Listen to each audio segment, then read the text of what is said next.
Hello दोस्तों, मैं Sarla Yadav SY Hindi platform channel पर एक बार फिर से आप सभी का हार्दिक अभिनंदन करती हूं। और आज के इस वीडियो लेक्चर में हम पढ़ेंगे अभिव्यक्ति और माध्यम, और अभिव्यक्ति और माध्यम का अध्याय नंबर 12। और अध्याय नंबर 12 का नाम है कैसे बनता है रेडियो नाटक। अब आप ये सोच रहे होंगे कि किस परीक्षा के संदर्भ में पढ़ा रही हैं, तो HPSC PGT हिंदी का एग्ज़ाम है। PGT हिंदी स्क्रीनिंग टेस्ट है, और स्क्रीनिंग टेस्ट के लिए ही हम ये पढ़ रहे हैं। और स्क्रीनिंग टेस्ट है इसका 24 नवंबर को।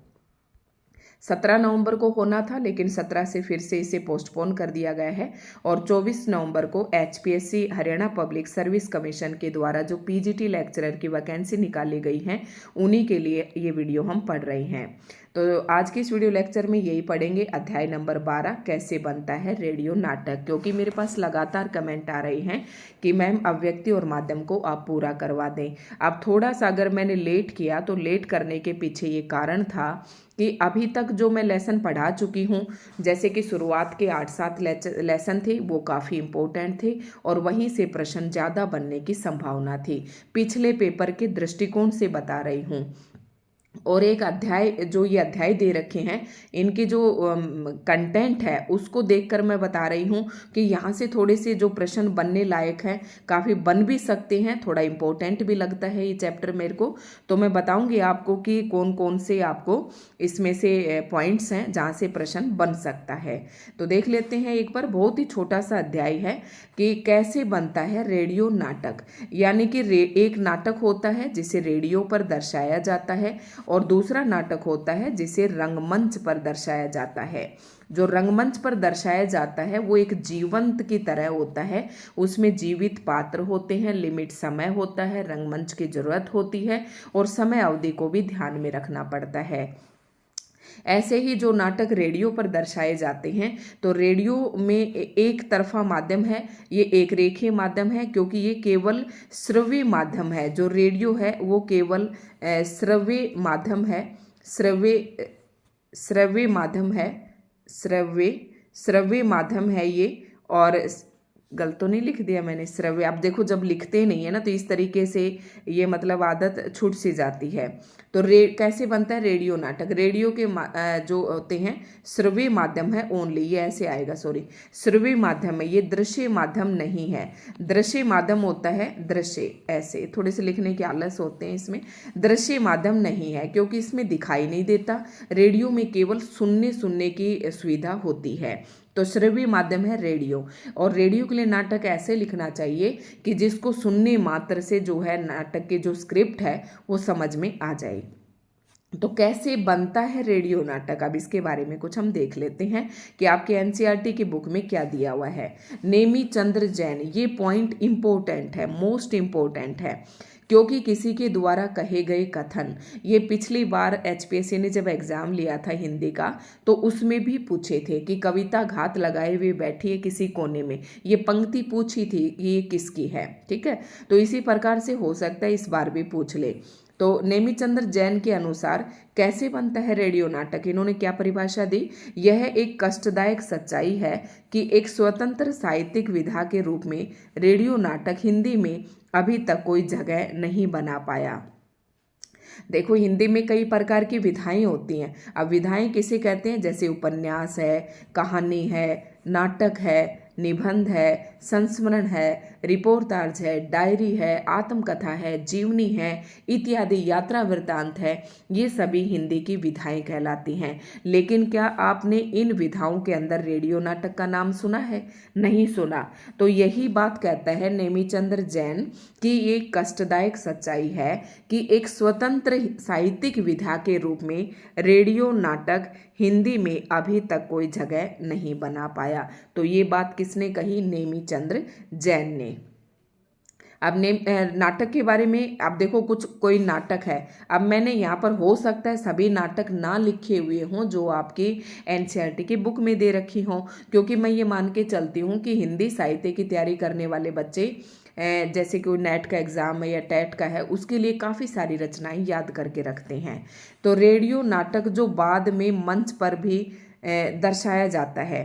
मतलब क्या है, ये बात मैंने बस इतनी सी लिख रखी है। अब इसे कोई दूसरा पढ़ेगा, जैसे मेरे पास लगातार कमेंट आते हैं कि मैम आप ये पीडीएफ है ना व्हाट्सएप पे भी डाल दिया करो या फिर पीडीएफ भी टेलीग्राम पर डाल दिया करो।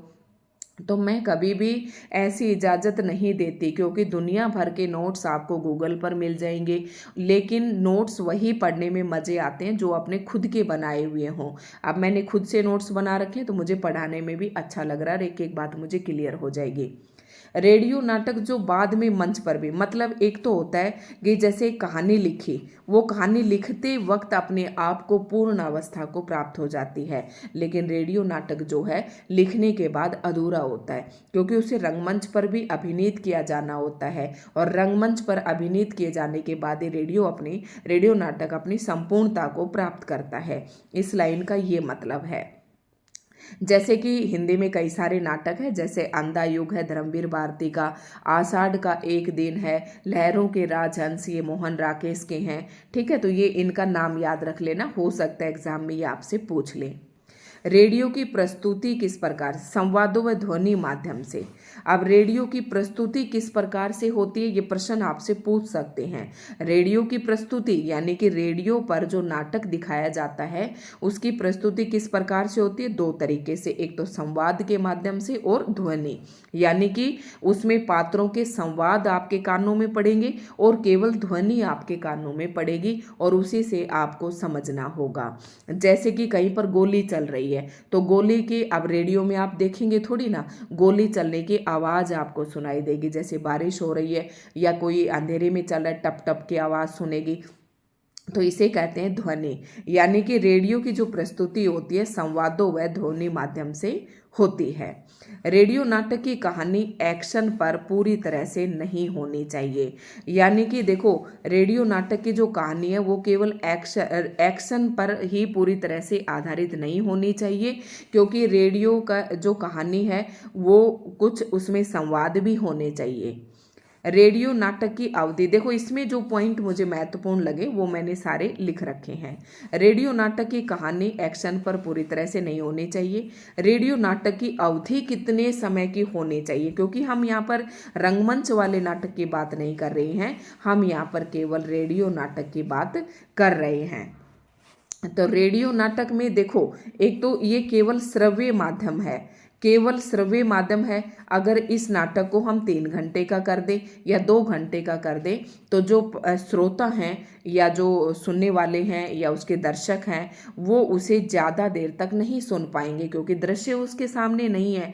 इसलिए नाटक को लिखते वक्त उसकी समय अवधि को जरूर ध्यान रखना चाहिए। और नाटक की अवधि कितनी होनी चाहिए, 15 से 30 मिनट। और 15 से 30 मिनट का जो रेडियो नाटक होता है उसके पात्रों की संख्या 5 या 6 ही होनी चाहिए, यानी कि ज़्यादा पात्र नहीं होने चाहिए, क्योंकि हम रेडियो के जो नाटक होते हैं उनके संवादों के माध्यम से ही हम पात्रों की पहचान करते हैं। अगर पात्र ज़्यादा होंगे तो फिर कन्फ्यूजन हो जाएगा सुनने में और समझने में। ठीक है, तो रेडियो नाटक की अवधि, और एक बात और बताती हूँ, जैसे टेलीविज़न और रेडियो पे जो नाटक दिखाते जाते हैं वो आधे आधे घंटे के ही दिखाए जाते हैं।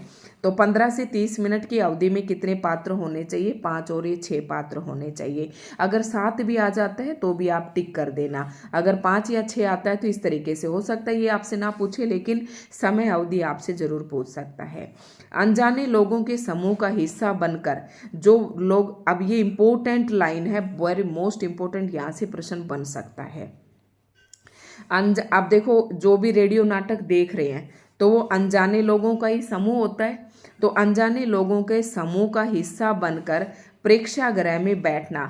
जब रेडियो नाटक देखते हैं या फिल्म देखने जाते हैं तो हॉल में जो भी बैठे रहते हैं वो क्या होते हैं, अनजाने लोग होते हैं। और अनजाने लोगों के समूह का हिस्सा बनकर उन्हीं में बैठना वो क्या कहलाता है, यानी कि हिंदी में उसे कहें तो प्रेक्षागृह में बैठना। क्या कहलाएंगे उसको, प्रेक्षागृह में बैठना। और अगर इंग्लिश में बात कहें तो उसे क्या कहते हैं, कैपिटिव ऑडियंस कहते हैं। यानी कि कैपिटिव ऑडियंस कहें या प्रेक्षागृह में बैठना क्या होता है कि अनजाने लोगों के समूह का हिस्सा बनकर वहाँ पर बैठना क्या कहलाता है, प्रेक्षागृह में बैठना कहलाता है। और कैप्टिव ऑडियंस होते हैं वो। ठीक है, यानी कि अनजाने लोगों के समूह का हिस्सा बनकर जब हम किसी प्रेक्षागृह में बैठते हैं तो उसे क्या कहते हैं? कैप्टिव ऑडियंस कहते हैं। इसका अर्थ है एक स्थान पर कैद किए गए दर्शक। कैप्टिव ऑडियंस का मतलब कैप्चर से बना है कि एक ही स्थान पर कैद किए गए दर्शक, उन्हें क्या कहते हैं? Captive audience. ठीक है, ऐसे भी आपसे प्रश्न में पूछा जा सकता है। 30-40 मिनट की अवधि में अगर कोई नाटक 15 से 30 मिनट का तो पात्र होने चाहिए 5 या 6। अगर किसी नाटक की अवधि 30 या 40 मिनट की है तो उसके पात्र होने चाहिए 8 से 12 पात्र उसमें हो सकते हैं। इंपॉर्टेंट पॉइंट है, ये सारे आपको ध्यान रखना है। अब नाटक में होना क्या चाहिए? रेडियो नाटक में कहानी सिर्फ घटना प्रधान न हो, मतलब कहानी जो है रेडियो नाटक की वो केवल घटना ही नहीं होनी चाहिए, उसमें कुछ दृश्य भी होने चाहिए। अवधि ज़्यादा नहीं होनी चाहिए, यानी कि कैसे बनता है रेडियो नाटक, इस बात को अपने दिमाग में रखें और सोचें कि रेडियो नाटक बनाते समय हमें ये ध्यान रखना है कि उसकी कहानी केवल घटना प्रधान न हो, उसमें समय अवधि ज़्यादा न हो और पात्र भी सीमित होने चाहिए। यानी कि रेडियो नाटक जब आप बनाते हैं या लिखते हैं तो इन निम्नलिखित बातों का हमें ध्यान रखना चाहिए कि पात्रों की संख्या सीमित होनी चाहिए, समय अवधि ज़्यादा नहीं होनी चाहिए और कहानी सिर्फ घटना प्रधान न हो। रेडियो नाटक में दृश्य नहीं होता, जबकि बजाय कट लिखने की परंपरा होती है। रेडियो नाटक में दृश्य नहीं होता, इसकी बजाय उसमें क्या होते हैं? कट होते हैं। तो ये आपको ध्यान रखना है, कट लिखने की क्या होती है? परिपाटी होती है रेडियो में। ठीक है, बस ये एक बात था, इसे थोड़ा सा नोट करके चलें। दृश्य नहीं होता इसलिए उसमें क्या होते हैं? कट लिखने की परिपाटी होती है। तो ये कुछ बातें थी आज के इस वीडियो लेक्चर में, सिर्फ इतना ही था और कोई मुझे ज़्यादा इंपॉर्टेंट पॉइंट इसमें नहीं लगे और पिछले परीक्षा में इसमें से कोई प्रश्न भी नहीं पूछा गया था। तो धन्यवाद दोस्तों। आज की वीडियो आपको कैसी लगी? क्योंकि लगातार मेरे पास कमेंट आ रहे थे और अब 24 नवंबर में कोई ज़्यादा दिन नहीं बचे हैं तो मैं आपको समय रहते सारे चैप्टर करवा दूंगी। अब सिर्फ 4 ही चैप्टर बचे हैं और 4 चैप्टर में से एक चैप्टर है जो बहुत बड़ा है, बस उसके बाद तो और कुछ भी नहीं है। चाहूँ तो मैं एक में ही सारे करवा दूँ, ठीक है, लेकिन थोड़े थोड़े करवा रहे हैं, आप आराम से देखते रहें। धन्यवाद दोस्तों। अगर वीडियो आपको अच्छी लगे तो लाइक एंड शेयर करें। चैनल पर नए हैं और अभी तक चैनल को बिना सब्सक्राइब किए हुए देख रहे हैं तो बस आपसे एक ही रिक्वेस्ट है कि आप चैनल को सब्सक्राइब जरूर कर लें, बेल आइकन पर प्रेस कर लें। और जो कैंडिडेट आज की वीडियो से नया जुड़ता है तो सबसे पहले चैनल को सब्सक्राइब करें, फिर प्लेलिस्ट में जाएं और अव्यक्ति और माध्यम के नाम से अव्यक्ति और माध्यम शॉर्ट नोट्स के नाम से आपको एक प्लेलिस्ट मिल जाएगी। वहाँ पर ये 12 के 12 चैप्टर आपको वहाँ पर वीडियोस मिल जाएंगे। धन्यवाद। साथ में अगर कोई कैंडिडेट हिंदी विषय का है और असिस्टेंट प्रोफेसर की तैयारी कर रहा है तो उसके लिए भी मैंने लगभग 45 क्लासेस डाल दी हैं। यूनिट 5 और 6 कंप्लीट हो चुकी हैं, यूनिट नंबर 7 हमने शुरुआत कर रखी है तो उस पर मैंने थोड़ा भी फोकस नहीं किया है क्योंकि टीजीटी पीजीटी एस्टेट का एग्ज़ाम जो है बिल्कुल नज़दीक है तो उसकी क्लासेस मैं कंटिन्यू डाल रही हूँ। धन्यवाद।